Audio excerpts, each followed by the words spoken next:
Good morning विद्यार्थी मित्रों।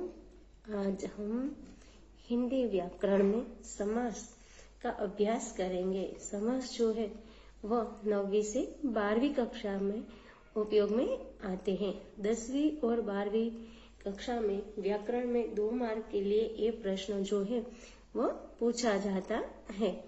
तो पहले हम देख लेते हैं कि समास किसे कहते हैं। तो विद्यार्थी मित्रों, 2 या 2 से अधिक शब्दों से मिलकर बने हुए नए सार्थक शब्दों को समास कहते हैं। अब हम देखते हैं कि समास के कितने भेद हैं।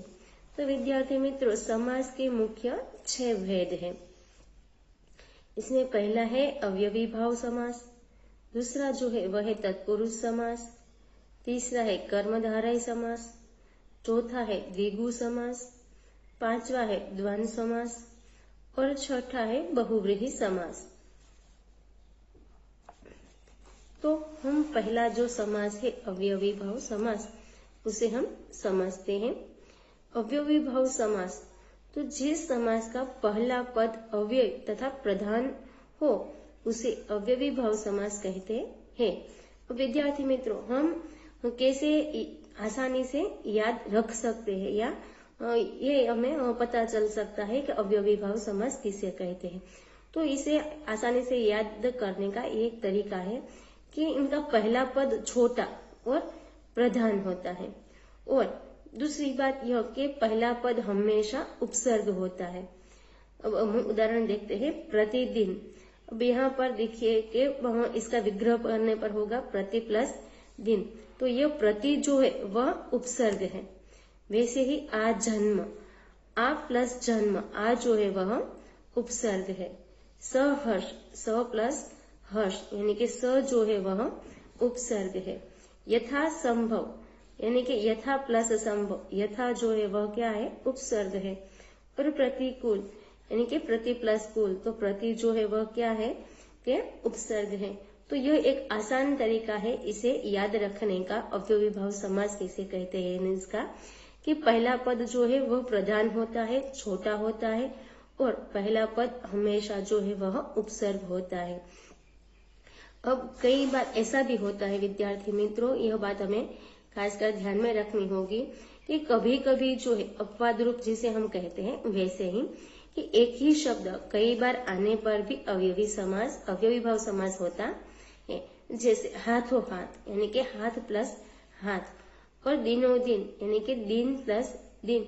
तो ऐसे जब कोई शब्द आते हैं तब भी वह अवयवी भाव समास जो है वह शब्द अवयवी भाव समास का कहलाता है। अब हम आगे देखते हैं, हमारा दूसरा जो समास है वह है तत्पुरुष समास। तो तत्पुरुष समास किसे कहते हैं हम देखते हैं। जिस समास में दूसरा पद प्रधान होता है तथा दोनों पदों के बीच का कारक चिन्ह लुप्त हो जाता है, उसे तत्पुरुष समास कहते हैं। इसके कुछ उदाहरण हम देख लेते हैं। राजकुमार यानी कि राजा का कुमार, राजपुत्र यानी कि राजा का पुत्र, यश प्राप्त, यश को प्राप्त, करुणापूर्ण, करुणा से पूर्ण, यज्ञशाला, यज्ञ के लिए शाला, पाप मुक्त, पाप से मुक्त, शिवालय, शिव का आलय, पुरुषोत्तम, पुरुषों में उत्तम। अब तत्पुरुष समास जो है उनके भी 6 भेद हैं। जैसे समास जो है उनके जो भेद है वह 6 भेद है, वैसे ही तत्पुरुष समास के भी 6 भेद है। इसमें पहला है कर्म तत्पुरुष। कर्म तत्पुरुष में को जो कारक होता है, कर्म का जो को कारक है उनका लोप होता है। जैसे उदाहरण हमने ऊपर भी देखे थे, यहाँ एक बार फिर देख ले। यश प्राप्त यानी कि यश को प्राप्त। तो जब हम शब्द का विग्रह करते हैं तब वह उनमें को जो आता है, यानी कि को शब्द जो है, को अक्षर जो है उनका जब लुप्त हो जाता है, लोप हो जाता है, तब जो है कर्म तत्पुरुष समास बनता है। अब है कर्ण तत्पुरुष समास। कर्ण तत्पुरुष समास में से के द्वारा का लोप होता है, यानी कि से या तो के द्वारा का लोप होता है। उदाहरण है करुणापूर्ण यानी कि करुणा से पूर्ण। तो इन जो करुणापूर्ण शब्द है उनमें क्या है कि से शब्द का लोप हुआ है। तीसरा है संप्रदान तत्पुरुष। संप्रदान तत्पुरुष में के लिए का लोप होता है। उदाहरण के तौर पर यज्ञशाला यानी कि यज्ञ के लिए शाला। चौथा है अपादान तत्पुरुष, इसमें से और अलग होने का लोप होता है, यानी कि से जो है उनका लोप होता है, लेकिन साथ साथ क्या होता है, अलग होने का भाव जो है वह इनमें दर्शाता है। पाप मुक्त यानी कि पाप से मुक्त, यानी कि पाप से व्यक्ति जो है वह मुक्त होता है, यानी कि अलग होता है। आगे है संबंध तत्पुरुष, जिसमें का, की, के का लोप होता है। उदाहरण है राजपुत्र यानी कि राजा का पुत्र। अब छठा जो इनका भेद है वह है अधिकरण तत्पुरुष, जिसमें में पर का लोप होता है। अधिकरण तत्पुरुष में में या तो फिर पर का लोप होता है। उदाहरण है पुरुषोत्तम यानी कि पुरुषों में उत्तम। अब हमारा तीसरा जो समास है वह है कर्मधारय समास। तो कर्मधारय समास किसे कहते हैं, तो जिस समास का उत्तर पद प्रधान होता है तथा पूर्व पद व उत्तर पद में उपमान उपमेय तथा विशेषण विशेष्य का संबंध होता है, उसे कर्मधारय समास कहते हैं। अब कर्मधारय समास को हम आसानी से कैसे याद रख सकते हैं या कैसे पहचान सकते हैं, तो इसकी एक ट्रिक है, वह है पहला पद विशेषण होता है, दूसरे पद की तुलना होती है और विग्रह करने पर मध्य में है जो के समान शब्द जो है वह आते हैं। तो अब हम इनके उदाहरण जो है वह देख लेते हैं। उदाहरण है चरण कमल यानी कि चरण के समान, कमल के समान चरण, तो यहाँ आया बीच में के समान। अब है महापुरुष यानी कि महान है जो पुरुष, तो यहाँ क्या आया, है जो। अब मृग नयन यानी कि मृग के समान नयन, तो यहाँ आया के समान। और लाल मणि यानी कि लाल है जो मणि। तो विद्यार्थी मित्रों हमें याद रखना है कि जब विग्रह करने पर के समान या है जो शब्द आते हैं तब जो है वह कर्मधारय समास बनता है। अब हमारा चौथा समास है द्विगु समास। द्विगु समास किसे कहते हैं, जिस समास का पहला पद संख्यावाचक होता है वह द्विगु समास कहलाता है। विद्यार्थी मित्रों यह आपको एक आसान तरीका है इसे याद रखने का कि जिस भी शब्द का पहला अक्षर जो है वह संख्यावाचक शब्द हो तब उसे द्विगु समास ही कहा जाता है। तो उदाहरण है चौराहा यानी कि 4 राहों का समूह, त्रिकोण यानी कि 3 कोणों का समूह, तिरंगी यानी कि 3 रंगों का समूह। अब यहाँ पर विद्यार्थी मित्र आप देखिए तो यहाँ पर देखो चौराहा, त्रिकोण और तिरंगा यानी कि 4, 3 और 3, यानी कि इसमें क्या होता है, क्या आया है शब्द, संख्यावाचक शब्द आता है। तो जब कभी भी शब्द में संख्यावाचक शब्द हो तब वह द्विगु समास होता है। अब हम देखते हैं हमारा पांचवा समास जो है वह है द्वंद्व समास। तो द्वंद्व समास किसे कहते हैं, तो जिस समास के दोनों पद प्रधान होते हैं तथा विग्रह करने पर और अथवा या एवं शब्द लगता है वह द्वंद्व समास कहलाता है।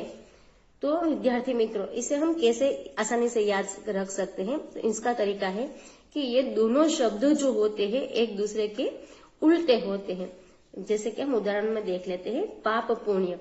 अब पाप का उल्टा क्या होता है, पुण्य, यानी कि पाप और पुण्य, और विग्रह करने पर क्या बीच में आया, और। ठीक है। अब है सुख दुख, तो सुख का उल्टा हुआ दुख, और सुख और दुख।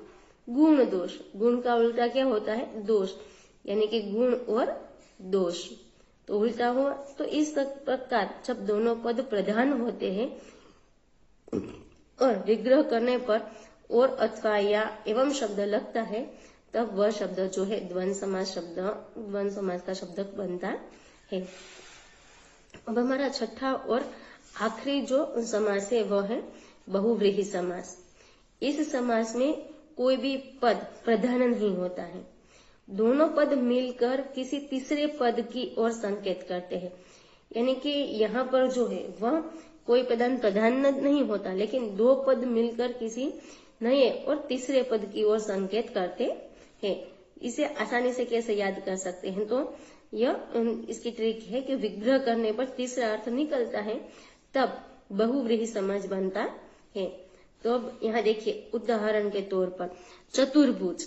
अब देखिए कि पहले हमने देखा था कि द्विगु समास जो है उसमें क्या आता है कि संख्यावाचक शब्द आता है, लेकिन उसमें उस उदाहरण में हमने क्या देखा था कि तिरंगा, तो क्या हुआ कि 3 रंगों का समूह बनता था। अब यहाँ देखिए चतुर्भुज है तो शब्द तो 4 आता है, लेकिन यह द्विगु समास नहीं है। कैसे नहीं है और क्यों बहुव्रीहि समास है वो हम समझते हैं। 4 है बुझाए जिसकी, यानी कि यहाँ क्या हुआ, विग्रह करने पर हमें पता चलता है कि 4 है बुझाए जिसकी, अर्थात जिसकी 4 भुजाएं हैं वह कौन है, तो विष्णु जी। तो यहाँ उसका अर्थ क्या होता है कि ये जो दोनों शब्द मिलकर एक नया शब्द बनाते हैं, यानी कि विष्णु जी जो नया शब्द है, इसीलिए यह बहुव्रीहि समास है। फिर दूसरा है लंबोदर, यानी कि लंबा है उदर जिसका, अर्थात गणेश जी। फिर दशानन, देखिए यहाँ भी पहला शब्द 10 आता है, लेकिन 10 है आनंद जिसके, अर्थात क्या शब्द बनता है, हम दशानन जो है किसे दशानन के नाम से जानते हैं, जिसका 10 आनंद, आनंद यानी कि मुख, जिसके 10 मुख है वह, अर्थात क्या नया शब्द बनता है, रावण।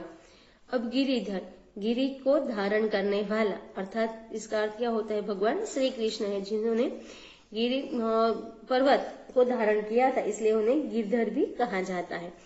अब विद्यार्थी मित्रों एक बात एक जो है खास आपको नोंद करनी है कि यदि आपकी परीक्षा में आपको प्रश्न पूछा गया, यदि प्रश्न ऐसा दिया है कि विकल्प में आपको कर्मधारय, द्विगु तथा बहुव्रीहि दिए गए हैं, तब आपको हमेशा क्या करना है, बहुव्रीहि पर ही टिक करना है।